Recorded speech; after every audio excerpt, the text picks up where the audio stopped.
السلام عليكم. حركة سريعة جدا في الاكسل. لو عندك بيانات زي دي فيها جدول وفيها شوية بيانات كتير جدا، تمام، ودي مترقمة بالصفوف دي، وجيت انا محتاج في بيانات في جدول تاني او شيت تاني، عايز انقل البيانات اللي جواها ديت على نفس الداتا اللي موجودة عندي.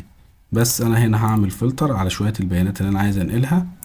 عايز انقل فلتر على دول بس من ضمن البيانات اللي موجودة.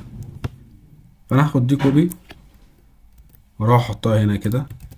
هلاحظ ايه؟ ان البيانات نزلت ناقصة. هي ما نزلتش ناقصة، هي نزلت داخل الفلتر اللي انا عامله.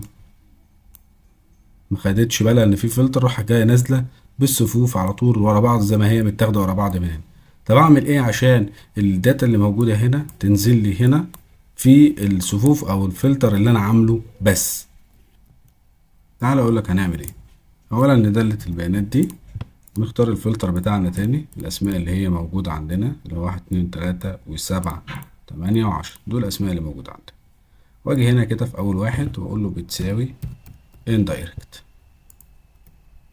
واديله علامة تنصيص لان هو بيفهم تكست بان العمود اللي انا فيه البيانات بتاعتي اللي هو حرف الام. بعد كده انا هديله رقم الصف ازاي؟ هديها له بمعادلة رو. معادلة رو الصف بتاعنا اولك اهو.